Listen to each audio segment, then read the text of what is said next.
I'm Ian Brown from Thomson Cooper.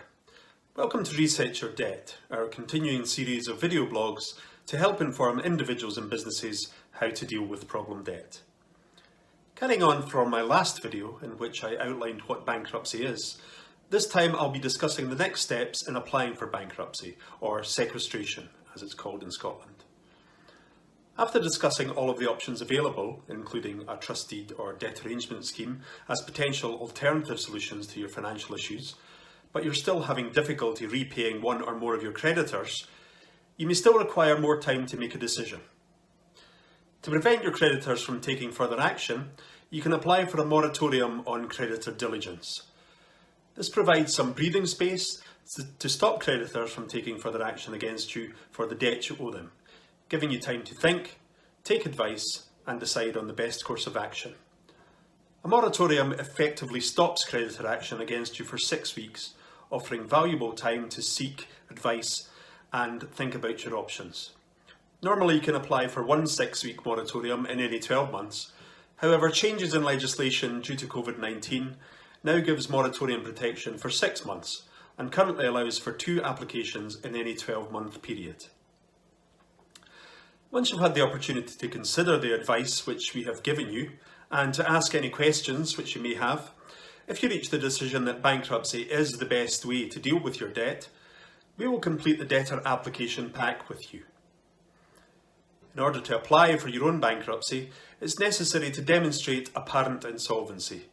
This can be done in a number of ways, depending on your individual circumstances, which can include an expired charge for payment or statutory demand, or if you've previously signed a trust deed which has failed to become protected because your creditors objected to it, this also constitutes apparent insolvency.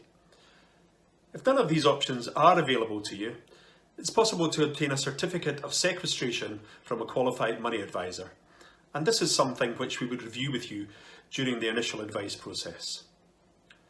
Once your application is complete, it's then submitted to the accountant in bankruptcy, the AIB, for processing, which typically takes around 5 working days.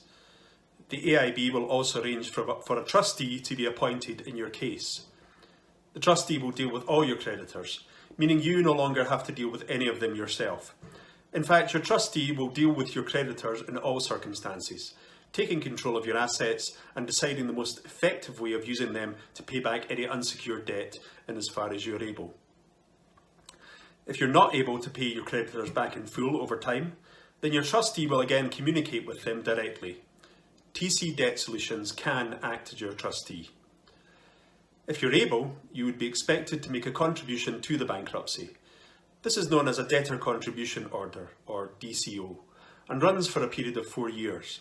Although you may be discharged from your sequestration after 1 year, this does not affect your contributions, which must be maintained. You should bear in mind that your circumstances will be regularly reviewed by your trustee to make sure that your contributions are set at the correct level. This means that your payments could increase or decrease during the period of the DCO, depending on your circumstances at that time. Next time I'll be discussing some of the advantages and disadvantages of bankruptcy. If you'd like more information, please contact me or one of my colleagues at Thomson Cooper.